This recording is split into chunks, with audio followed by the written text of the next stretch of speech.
మా యొక్క నియోజకవర్గాలకు సంబంధించినటువంటి మా ఎమ్మెల్యేస్ కావచ్చు, మా ఎమ్మెల్సీలు, మా కార్పొరేటర్లు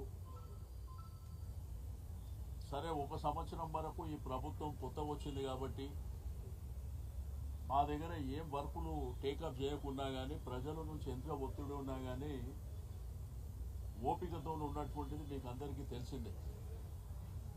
కానీ ప్రజల అవసరాలు, ప్రజలు పడుతున్నటువంటి ఇబ్బందులు చాలా అయిపోయినాయి. ప్రతి దగ్గర కూడా చాలా సమస్యలు వస్తున్నాయి.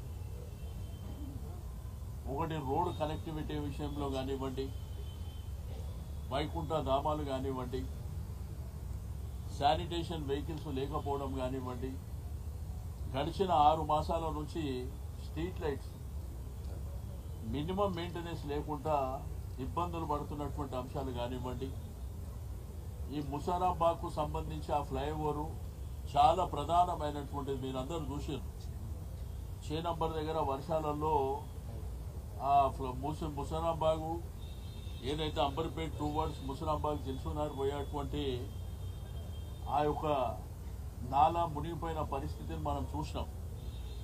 అయితే అది ఫౌండేషన్ వేసి దానికి డబ్బులు కూడా అలొకేట్ చేసినాం. నీకు ఎస్ఆర్డిపి, సిఆర్ఎంపీ నుంచి కూడా కోట్లాది రూపాయలు ఖర్చు పెట్టి హైదరాబాద్ అద్భుతంగా ఉండాలి, హైదరాబాద్ ప్రజలకు అన్ని అవసరాలు తీర్చాలన్న ఉద్దేశంతో మీకు బస్ బేలు కానివ్వండి, అదేవిధంగా పార్కులు కానివ్వండి, ఫ్లైఓవర్లు, అండర్ పాస్ ఈ కార్యక్రమాలన్నీ చేపట్టడం జరిగింది.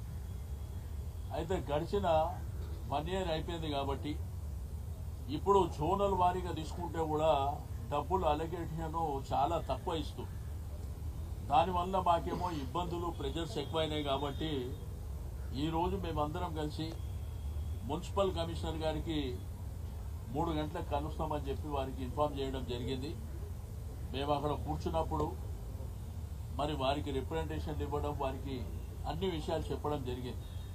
రెండో వైపున ఇందిరమ్మ ఇండ్లు, రేషన్ కార్డుల విషయంలో కూడా అప్లికేషన్ వేల సంఖ్యలో, లక్షల సంఖ్యలో అప్లికేషన్స్ వస్తున్నాయి. హైదరాబాద్ సిటీగా వచ్చిన అప్లికేషన్స్ అన్నీ మీరు తప్పకుండా ఇవ్వాలి అనేటువంటిది మా డిమాండ్. ఎందుకంటే ప్రజలు ఆతృతతో వెయిట్ చేస్తూ మాకు ఎప్పుడు ఇస్తారు, ఎప్పుడు వస్తాయనే విధంగా మరి ప్రజల ఆలోచన ఆ విధంగా ఉంది. రెండోది ప్రోటోకాల్. ఇది ప్రోటోకాల్ అనేది చాలా ప్రధానమైనటువంటి ఇష్యూ. ఒకటి పొలిటికల్గా ఎలక్టెడ్ రిప్రజెంటేటివ్, ఐదర్ కార్పొరేటర్ కావచ్చు, ఎమ్మెల్యే కావచ్చు, శాసన మండలి సభ్యులు కావచ్చు, పార్లమెంట్ రాజ్యసభ సభ్యులు కావచ్చు, వాళ్ళకి ఇచ్చే ప్రోటోకాల్ని మరి తప్పకుండా మీరు పాటించవలసినటువంటి అవసరం ఉన్నది. రెండోది మల్కాజిగిరి ప్రాంతం, అల్వాల్ ప్రాంతంలో ఏవైతే అక్కడ ఒక కార్యక్రమాన్ని సిఎస్ఆర్ ఫండ్ కింద ఒక కార్యక్రమం చేస్తే అక్కడ ఉన్న గౌరవ ఎమ్మెల్యేను కూడా పిలవకపోవడం, ఇటువంటి చాలా దగ్గర జరుగుతున్నాయి. కొంతమంది అధికారులు ఫోన్లు ఎత్తకపోవడం, రెండోది నంబర్లు బ్లాక్ చేయడం, ఇటువంటివి జరుగుతున్నాయని వారి దృష్టికి వెళ్ళడం జరిగింది. ఇది ఫస్ట్ టైం కాబట్టి మేమందరం వచ్చి వారిని కలిసినాం కాబట్టి చాలా సావధానంగా, డీటెయిల్గా ప్రజల అవసరాలను దృష్టిలో ఉంచుకొని అన్ని విషయాలు వారికి చెప్పడం జరిగింది. నెక్స్ట్ టైం నుంచి మాత్రం తప్పకుండా ఒత్తిడి పెంచుతాం. ఎందుకంటే ప్రజాస్వామ్యంలో ప్రజలకు కావాల్సినటువంటి అవసరాలే ప్రధానమైనటువంటి.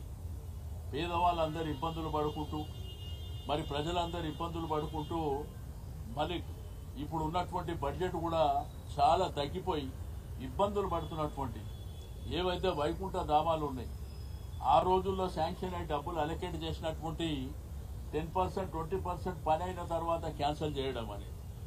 మా దగ్గర ఫతేనగర్ బ్రిడ్జు, అదేవిధంగా Sanath Nagar industrial under pass ఒకటి 100 కోట్ల రూపాయలతోని ఫౌండేషన్ వేసి కొంత వర్క్ స్టార్ట్ చేశారు. ఇప్పుడు అవన్నీ ఎక్కడ వేసినా గొంగలు అక్కడ అనే విధంగా ఉన్నాయి. అట్లా చాలా పనులు ఉన్నాయి, ప్రతి నియోజకవర్గంలో చాలా పనులు ఉన్నాయి. కాబట్టి మేము ఇప్పటి వరకు బాధ్యతగా అందరం కూడా ఒక రెస్పెక్ట్గా ఉండాలనేటువంటి ఉద్దేశంతో ఎక్కడ కూడా మా నియోజకవర్గాలలో గొడవల జోలికో లేకపోతే అక్కడ కార్యక్రమాలు జరిగేటప్పుడు ఇబ్బందులు పెట్టేటువంటి కార్యక్రమాలు చేయడమో ఇవన్నీ మేము చేయలే ఇప్పటి వరకు. కాబట్టి దయచేసి మేము జిహెచ్ఎంకి సంబంధించినటువంటి కమిషనర్ గారికి అన్ని రిప్రజెంటేషన్ ఇచ్చినాం. తప్పకుండా వీలైనంత తొందరలో మేము ఇచ్చినటువంటి రిప్రజెంటేషన్లకు మీరు చేస్తారా చేయరా, చేయకపోతే ఎందుకు చేయలేకపోతున్నారు, చేస్తే ఏమేమి కార్యక్రమాలు చేస్తారో ఆ కార్యక్రమాన్ని వెంటనే చెప్పాలని వారికి చెప్పినాం.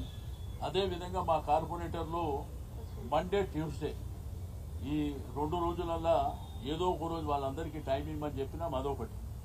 రెండోది, కౌన్సిల్లో మా కార్పొరేటర్ మెజారిటీ ఉన్నటువంటి పార్టీ మాది. దీంట్లో మా క్వశ్చన్సే తీసుకోరని చెప్పి మా కార్పొరేటర్లు ఇప్పుడు చెప్తున్నారు. ఒకవేళ మా క్వశ్చన్లు తీసుకోకపోతే వాళ్ళ హౌస్ నడిపేయగలుగుతారా? ఉన్న సంఖ్యనే మాది. కాబట్టి ఏదైనా కానీ రాజ్యాంగ పరిధిలో పద్ధతి ప్రకారం పోవాలనేదే మా యొక్క రిక్వెస్ట్. కాబట్టి మీకు మీడియా ద్వారా ప్రజలకు కూడా తెలియజేసేది ఒకటే, తప్పకుండా ప్రజల పక్షాన మేము ఉంటాం. ఇంకా చాలా అంశాలు ఉన్నాయి.